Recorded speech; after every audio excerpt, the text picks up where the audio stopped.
السلام علیکم ورحمۃ اللہ وبرکاتہ۔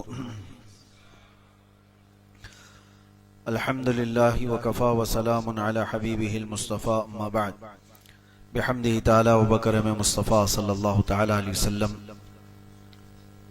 رمضان المبارکہ کی تراویح کے سلسلے میں آج بحمدہ تعالی وبکرم مصطفیٰ صلی اللہ تعالی علیہ وسلم قرآن عظیم کے 27 پاروں کی تلاوت مکمل ہو چکی۔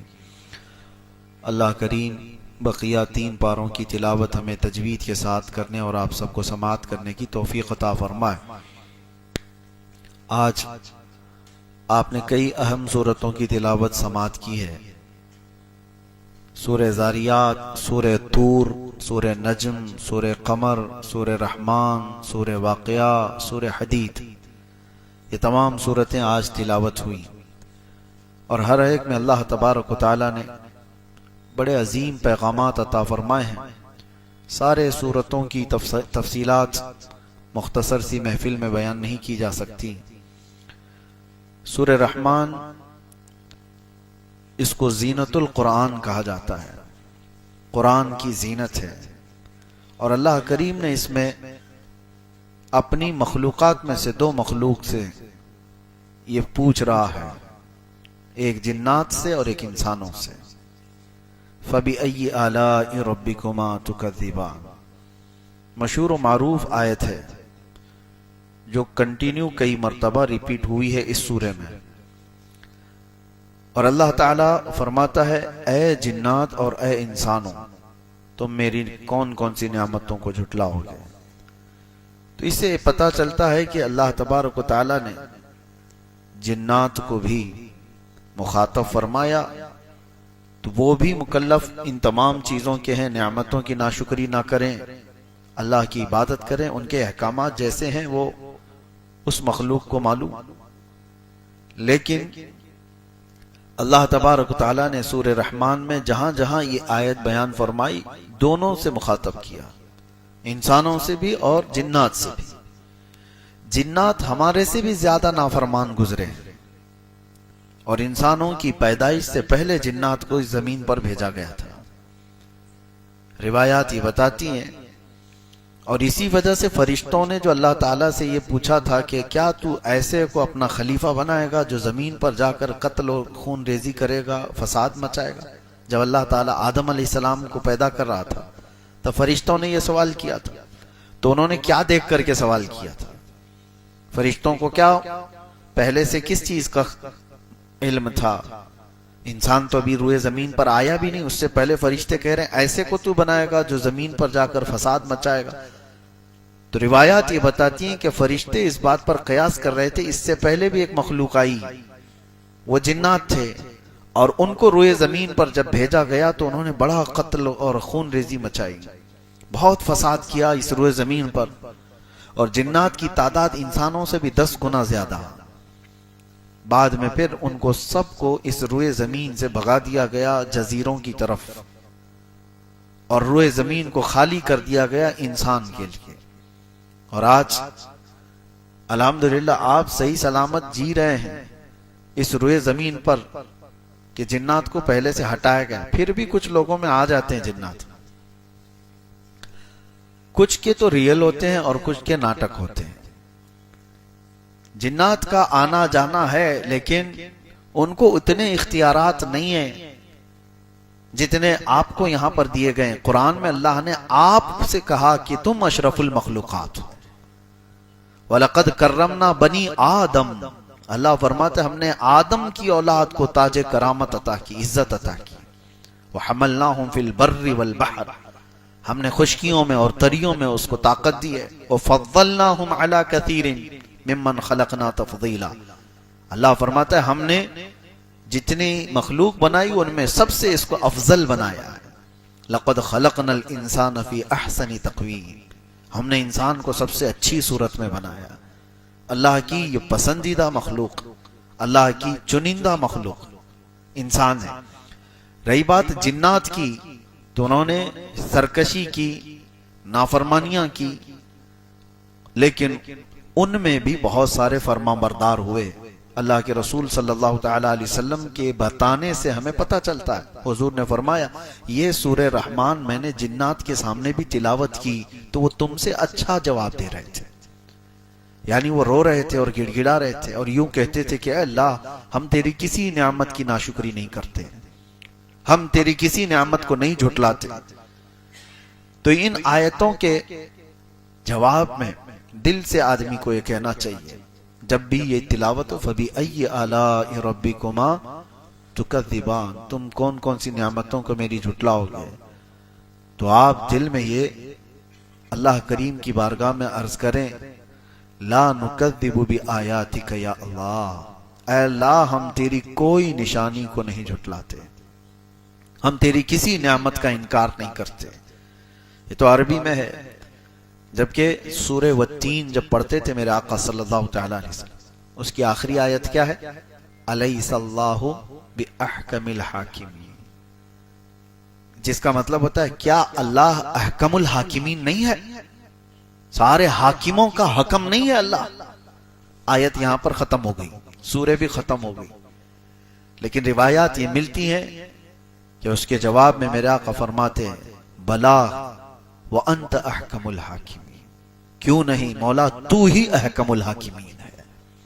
تو قرآن پڑھنے کے بعد معنی اگر آپ کو سمجھ میں آئے تو ان آیتوں کے بعد آپ کے دل کا یہ اظہار ہو تبھی تو آپ کی رغبت ہوگی قرآن کی طرف سے، ورنہ تو کھجاتے ہوئے تلاوت سنتے رہیں تو کیا خبر قاری کیا پڑھ کے چلا گیا۔ تو سورہ رحمان میں اللہ تبارک و تعالی نے شروعات کہاں سے فرمائی؟ الرحمن، اتنا تو مسلمانوں کو پتا ہونا چاہیے، الرحمن علم القرآن، اس کے بعد خلق الانسان علمہ البیان۔ یہ چار ہی آیتیں میں بتاتا ہوں آپ کو، چار ہی آیتوں کے بارے میں شروع میں۔ الرحمن، رحمان وہ اللہ ہے، رحمان۔ علم القرآن، اس نے قرآن سکھایا، علم القرآن کا مطلب ہوا قرآن سکھایا۔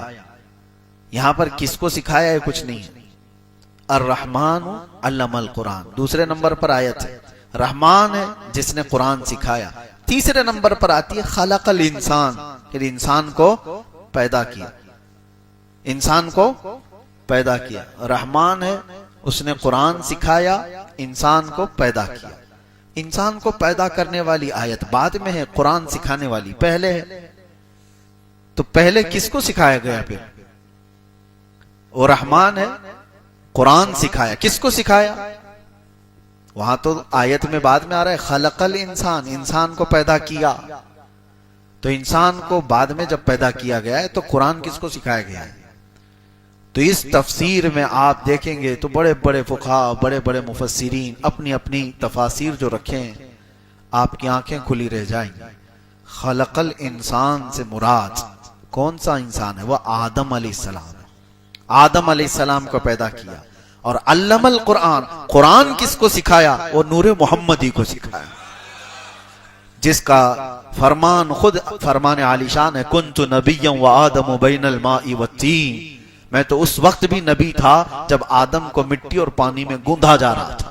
پتا چلا کہ انسان آدم علیہ السلام اگر یہاں مراد ہیں تو ان کے آنے سے پہلے بھی کوئی تھا، ان کے آنے سے پہلے بھی کوئی تھا۔ وہ کون تھا؟ وہ جو نہ تھے تو کچھ نہ تھا، وہ جو نہ ہو تو وہی تھے۔ وہی ہے اول، وہی ہے آخر، وہی ہے ظاہر، وہی ہے باطن، وہی ہے قرآن، وہی ہے فرقان، وہی ہے طٰہٰ، وہی ہے یاسین۔ لوح بھی تو، قلم بھی تو، تیرا وجود الکتاب، گنبد آبگینہ رنگ تیرے محیط میں حباب۔ حضور پاک صلی اللہ تعالی علیہ وسلم کے متعلق ہی فرمایا گیا۔ اب میں آپ کو ایک بات بتاتا ہوں، نبی پاک صلی اللہ علیہ وسلم نے فرمایا اللہ نے سب سے پہلے چیز کیا پیدا کی؟ سب سے پہلی چیز، حدیثیں الگ الگ، حضور فرماتے ہیں سب سے پہلے پیدا کی جانے والی چیز قلم ہے۔ کیا ہے؟ اور پھر ایک حدیث میں ہے سب سے پہلے چیز پیدا کی گئی ہے لوح۔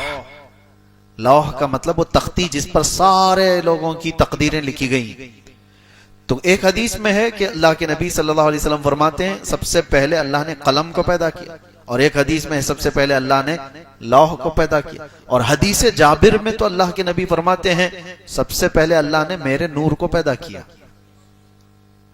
حضور کے نور کو پیدا کیا۔ 3 حدیثیں ہیں، ایک حدیث میں سب سے پہلے، اب آپ بتاؤ پھر پہلے کون سی چیز آئی ہوگی؟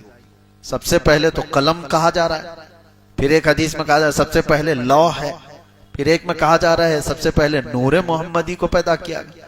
ہے کون سب سے پہلے پیدا کیا ہوا ہے؟ اس کی تطبیق کو سمجھنے کے لیے اقبال کا وہ شعر پڑھنا چاہیے۔ سب سے پہلے لوح پیدا کی گئی کہ قلم پیدا کیا گیا کہ نور محمدی؟ تو وہ ایک شعر میں بتاتے ہیں نہیں نہیں یا رسول اللہ، لوح بھی تو قلم بھی تو، تیرا وجود الکتاب۔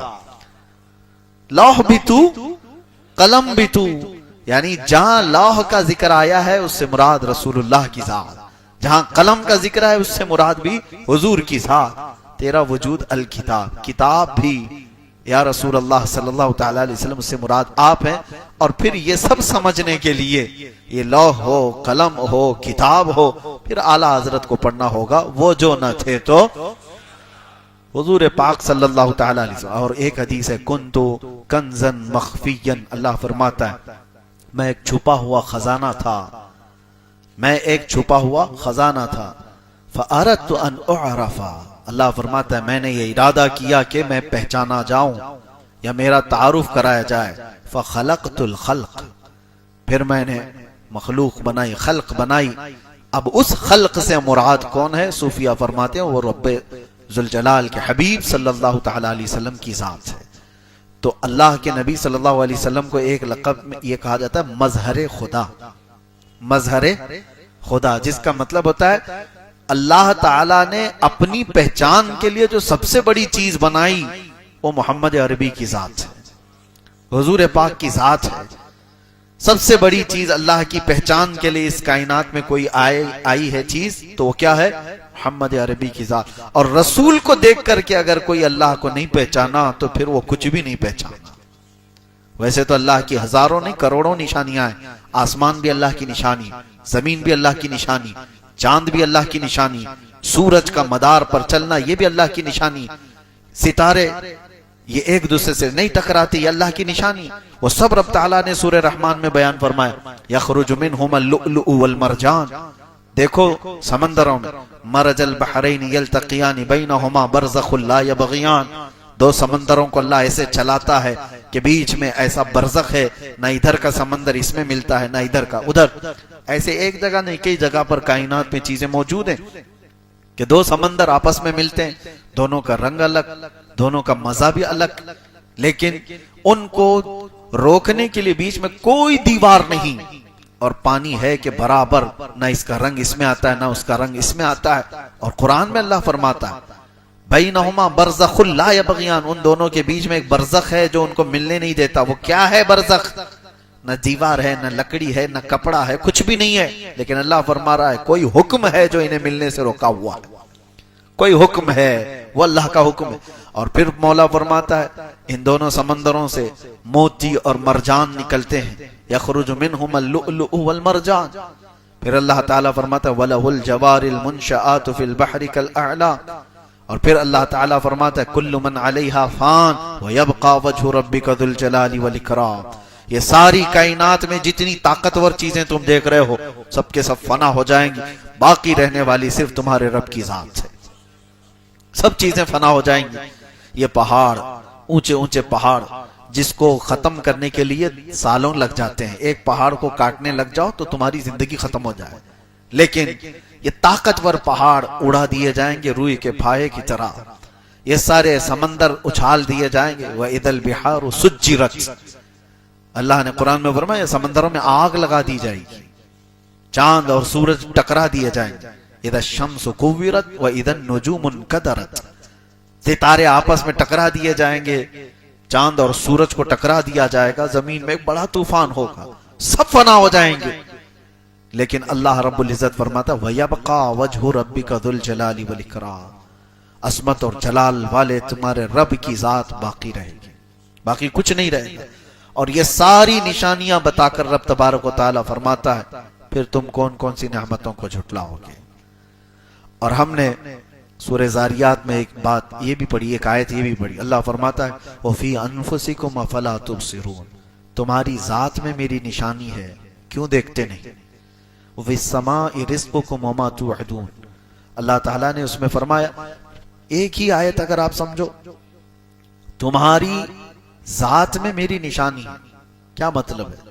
حضرت محبوب الہی نظام الدین اولیاء رحمۃ اللہ تعالی علیہ فرماتے ہیں کہ انسان کے جسم کے اندر جتنی نسیں ہیں اللہ کو پہچاننے کے اتنے راستے ہیں، اور نسیں کتنی ہیں؟ کہا گیا کہ کھول کر کے بچھا دیے جائیں تو ہزاروں کلومیٹر کا سفر ہو جائے۔ ہمارے جسم کے اندر کی جو رگیں ہیں اس کو کھول کر بچھا دیا جائے تو ہزاروں کلومیٹر کا سفر ہو جائے۔ کوئی آج تک گن نہ سکا کہ یہ رگیں کتنی ہیں، نسیں کتنی، اس میں ایک ڈیمیج ہو جائے تو اس کو آدمی پھر ریکور نہیں کر پاتا۔ کچھ وہ ہوں گی جو نسیں بڑی آپ کو نظر آتی ہیں، کچھ وہ ہیں جو مائکروسکوپ سے دیکھی جاتی ہیں، خوردبین سے دیکھی جاتی ہیں۔ دماغ کے اندر ہی جو نسیں ہیں کئی 100 کلومیٹر تک اس کا مسافت ہو سکتی ہے۔ اور حضرت امام اعظم ابو حنیفہ رحمۃ اللہ تعالی علیہ فرماتے ہیں من عرف نفسہ فقد عرف ربہ، جس نے اپنے آپ کو پہچان لیا وہ اپنے رب کو پہچان لیا۔ کبھی آپ دیکھو کون ہے جو میری پوری زندگی کا نظام سنبھالا ہوا ہے، کون ہے مجھے زمین پر صرف 2 ٹانگوں پر کھڑا رکھتا ہے، گرنے نہیں دیتا۔ امام جعفر صادق رضی اللہ تعالیٰ عنہ سے پوچھا گیا آپ کوئی نشانی بتائیں اللہ تبارک و تعالیٰ، تو فرماتے ہیں کہ پرندوں کو دیکھو، پرندوں کو دیکھو، وہ ایک تار پر پوری رات سو جاتے ہیں، انہیں گرنے کون نہیں دیتا؟ کون ہے جو انہیں گرنے سے بچاتا ہے؟ حقیقت ہے کبھی آپ نے سوچا اس طرح؟ نہ وہ جھولے کھاتے ہیں نہ ان کو، حالانکہ وہ گہری نیند میں سو جاتے ہیں پتلی پتلی 2 ٹانگوں سے ایک تار پر بیٹھ کر۔ کیا انسان اس طرح تار پر بیٹھ سکتا ہے؟ ان کا کام تم نہیں کر سکتے، تمہارا کام وہ نہیں کر سکتے۔ امام جعفر صادق فرماتے ان پرندوں کو دیکھو کون ہے جو انہیں ان پتلی تاروں پر بٹھاتا ہے اور گرنے سے محفوظ رکھتا ہے، وہ اللہ ہے۔ ما یمسکہن الا اللہ، قرآن میں خود اللہ فرماتا ہے اولم یروا الی الطیر فوقہم صافات ویقبضن ما یمسکہن الا الرحمن، کیا تم پرندوں کو نہیں دیکھتے جو آسمانوں پر اڑتے ہیں اور ان کو گرنے سے بچائے رکھتا ہے؟ کون ہے؟ الا الرحمن، سوائے رحمان کے کوئی نہیں۔ تو یہ ساری نشانیاں کائنات میں موجود ہیں، اور آج کا زمانہ مجھے حیرت ہو رہی ہے۔ ابھی چند دن قبل کیرلا کے سلسلے میں آپ کو پتا ہوگا کہ ہائیلی ایجوکیٹڈ لوگ ہیں، لٹریسٹی وہاں پر انڈیا کے سارے سٹیٹس کے اعتبار سے 100% ہو چکی ہے، پڑھے لکھے لوگ مانے جاتے ہیں۔ لیکن میرے کئی رشتہ دار ہیں، انہوں نے مجھ سے ہی کہا کہ سب سے حیرت کی بات ہے کہ سب سے زیادہ ایتھیزم کیرلا میں ہو رہا ہے۔ ایتھیسٹ، ملحدین کی تعداد کثرت سے وہاں پھیلتی جا رہی ہے۔ حیرت ہوئی، میں جانتا ہوں کیرلا کو اچھی طرح سے، بچہ بچہ سورہ یاسین حفظ کیا ہوا رہتا ہے، ہر گھر میں تلاوت قرآن کا معمول ہے۔ فجر کی جماعت میں آپ وہاں جا کر دیکھیں، مسجدوں میں تو ایسے لگے کہ جمعہ میں ہیں، ساری نمازوں میں اس طرح سے نمازوں کی پابند۔ لیکن آج وہ علاقہ ملحدین کی زد میں آ گیا ہے۔ یہ ایتھیزم کہاں سے آ رہا ہے؟ یہ نشانیاں اللہ تبارک و تعالیٰ کی بے حساب دیکھ کر پڑھے لکھے لوگ گمراہ کیسے ہوتے ہیں؟ ایک بات یاد رکھیں، صرف آدمی کا پڑھا لکھا ہونا کافی نہیں، علم الگ چیز ہے، نور علم الگ چیز ہے۔ علم تو شیطان کے پاس بھی تھا اور وہ گمراہ ہوا، نور علم جس کے پاس ہوتا ہے وہ ولایت پا جاتا ہے۔ بہت سارے لوگ آج پڑھ تو لیے، بڑے بڑے علم کے بھنڈار ان کے پاس ہیں، لیکن نور علم ان کے پاس نہیں۔ وہ فیوز و برکات جو اولیاء کاملین سے چل کر سینوں پر آتے ہیں وہ نہ ہو تو پڑھے لکھے لوگوں کو، ڈاکٹرز کو، انجینئرز کو، ایڈوکیٹس کو میں نے دیکھا ہے وہ ایتھیسٹ ہو رہے ہیں، عام لوگ نہیں، پڑھے لکھے بڑے کئی ڈاکٹروں کی ایک تنظیم بنی ہوئی ہے ایتھیزم کی، وہ لوگ پروموٹ کر رہے ہیں اور کہہ رہے ہیں کوئی خدا ہی نہیں ہے، یہ کائنات ایسی وجود میں آ گئی، یہ نظام اپنے آپ چل رہا ہے، سارے لوگوں نے اپنے اپنے حساب سے نظام، اپنا دین بنایا ہوا ہے، مذہب بنایا ہوا ہے۔ میرے عزیزو یہاں ہلکی سی بھی چیز اپنے آپ نہیں ہوتی، اتنی پوری کائنات اپنے آپ کیسے ہوگی، کیسے ہو سکتی ہے؟ لیکن جب ایمان ختم ہو جاتا ہے تو آدمی ہمیشہ نیگیٹو سوچنے لگ جاتا ہے. اس کے اندر سے جب نور ایمان ختم کر دیا جاتا ہے تو اس کو یہ نشانیاں نظر نہیں آتی. اسی لیے قرآن میں اللہ فرماتا ہے انک لا تسمع الموتى ولا تسمع الصم الدعاء، اے محبوب آپ ان کو نہیں سنا سکتے اس لیے کہ وہ گونگے بہرے ہیں اور مردہ ہیں. کس کے بارے میں اللہ فرما رہا ہے؟ جو مکہ کے کفار و مشرکین، حضور سے بڑھ کر کے کوئی نشانی ان کے پاس تھی؟ رسول پاک صلی اللہ تعالی علیہ وسلم کو جس نے دیکھا، ارے آسمان کیا نشانی ہے، چاند کیا نشانی ہے، سورج کیا نشانی ہے، جس نے چہرے رسول کو دیکھا اس سے بڑی نشانی کیا ہے؟ وہ رسول جو انگلیاں برتن میں رکھ دیں تو پانی کے فوارے جاری ہو جائے، وہ رسول جو اشارہ کریں تو چاند پلٹ آئے، وہ رسول جو سورج کو اشارہ کریں وہ سورج پلٹ آئے اور چاند پھٹ جائے، اور ان کے ہاتھ میں مٹھیوں میں کنکریاں پڑنے لگ جائیں اور شجر و حجر انہیں سلام کرے. یہ ساری نشانیاں مکہ والے دیکھ رہے تھے کہ نہیں دیکھ رہے تھے؟ سب پتا تھا. اور جو میرے آقا فرماتے تھے وہی ہو کر بھی رہتا تھا. جو بعد میں آنے والی خبریں حضور دیتے تھے وہ ہوتا تھا. یہ ساری نشانیاں دیکھنے کے باوجود وہ ملحد رہے. انہوں نے کہا کوئی خدا نہیں ہے، ہم اس خدا کو نہیں مانتے جو محمد کا ہے. معاذ اللہ رب العالمین. میرے عزیزو جب نور ایمان ختم ہو جاتا ہے تو بڑی بڑی نشانیاں بھی اسے نہیں نظر آتی. کل کی رات بھی ذکر میں نے ایک بات آپ کے سامنے ذکر کیا تھا کہ ڈرو اس بات سے کہ اللہ تبارک و تعالی اگر کبھی تم کو اپنے دین سے اپنے گھر سے دور کر دیا، بہت بری موت مارے جاؤ گے دنیا میں، بہت بری موت. اور وہ سب سے بدنصیب شخص ہے، وہ محروم ہے جس کو اللہ تبارک و تعالی دھیرے دھیرے اپنے دین سے دور کرتا ہے. یہ میں نے بہت سارے اپنے تجربے کی باتیں آپ کے سامنے رکھی کل بھی. مجھے ڈر ہے اس بات کا کہ اللہ تبارک و تعالی جب کسی سے ناراض ہوتا ہے تو اس کے اندر سے ایمان کی دولت کو اور دین کی یہ صلاحیت کو ختم کر دیتا ہے. مجھے میرے والد گرامی فرمایا کرتے، بس اب میں ختم کر رہا ہوں، مسجد کے صدر تھے، متولی ہمارے ہاں کہا جاتا ہے، اور بڑے پرہیزگار اور ایک بڑے بزرگ کی خدمت گزار بھی تھے. اور کئی سالوں تک میں جانتا ہوں، میں نے ان کو بڑھاپے میں دیکھا ہو، یا ہمارے والد فرماتے تھے کہ اچانک ایسا ہوا کہ مسجدوں کے معاملات سب جگہ ہوتے ہیں، ہر جگہ ہوتے ہیں، تو نئی جماعت آ گئی، پرانے متولی صاحب کو ہٹا دیا گیا. اب ان کی عمر کافی بھی ہو گئی تھی، داڑھی تھی، اور اس کے بعد یہ آپسی چپکلش تھی یا جو بھی ہے، محلے میں ہوتے رہتے ہیں، ہر جگہ ہوتے رہتے ہیں. اور اس کے بعد جب ان کو ہٹا دیا گیا، میری یہ بات کو آپ اپنے اوپر نہ لیں، سارے لوگ جو ہے ہماری باتوں کو گھماتے ہیں برابر جگہ پر جہاں ان کو چاہیے. میں ریئل بات کہہ رہا ہوں. جب وہ ہٹ گئے، ہوا یہ کہ اس بیچارے نے، دیکھیں یہ اللہ تبارک و تعالی جب جس سے جیسا چاہے خدمت لے. اس نے کہا کہ میں اس مسجد کو ہی نہیں مانتا، یہ فتنے کی گڑھ ہے. معاذ اللہ، چھوڑ دیا اس نے. جو صدر رہا، متولی رہا مسجد کا، بڑی داڑھی تھی، اور کئی دنوں تک مسجد کو آنا چھوڑ دیا. پھر تھوڑے دن ہوئے، دھیرے دھیرے دھیرے نماز بھی چھوڑ دیا، ختم ہو گئی. میرے والد گرامی اللہ ان کی تربت پر رحم فرمائے، اکثر وہ بات بتا کر کے، نام لے کر کے بتاتے تھے. کہا کہ کچھ سال گزرے کہ اس بندے کو، ہمارے یہاں اوسی کھیلنا کہتے ہیں، وہ کیا کہتے ہیں جو نمبر لگاتے ہیں، مٹکا. یہاں ہوتا ہے مٹکا کھیلتے، لاٹری والے جو نمبر لگاتے ہیں. کچھ لوگوں کو اس کا نشہ ہے، نمبر لگاتے ہیں لاٹری کے اور اس کے بعد اس میں پیسے لگاتے ہیں. کیا کہتے ہیں اس کو؟ سٹا. سٹا ہو کہ مٹکا ہو، الگ الگ جو بھی ہے، اس کی عادت اس کو لگی. اور پیسے جو بھی تھے وہ نمبر جا کر کے لگا کے آتا تھا. دوسرے دن صبح سے لے کر شام تک بیٹھے ہوئے کہ نمبر آیا کیا، نمبر آیا کیا. اس میں پیسے جاتے رہے جاتے رہے جاتے رہے، کنگال ہو گیا. وہ متولی صاحب کے بارے میں نے سنا کہ پھر وہ اپنے ہی بیٹے اور بیٹیوں کے پیسے چوری کرنے لگا.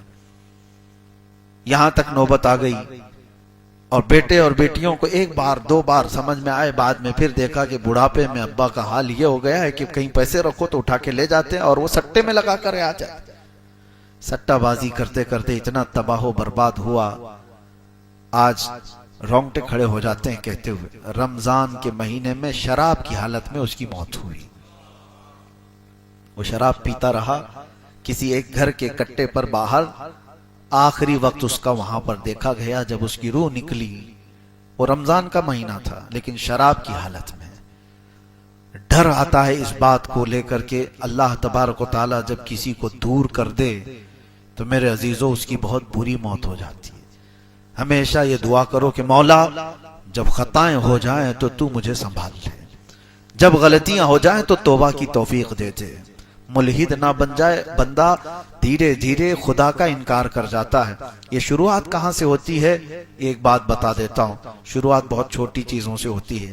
نفل کو ہلکا جانتا ہے، نمازوں کو ہلکا جانتا ہے۔ یہ بھی ہمارے بزرگوں نے فرمایا کسی نماز کو ہلکا مت جانو، کسی بھی مستحب چیز کو سنت کو ہلکا مت جانو۔ ارے یہ کیا ہے، یہ تو چلتا ہے، ایسے بہت لوگوں کو دیکھا۔ داڑھی، ارے کچھ نہیں ہے، اس کے بارے میں بحث کرنے لگ جائیں گے، سنت ہی تو ہے، معاذ اللہ سنت ہی تو ہے۔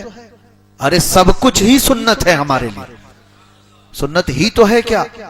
نبی پاک صلی اللہ تعالی علیہ وسلم کی ادا سے بڑھ کر کے کیا ہے ہمارے لیے؟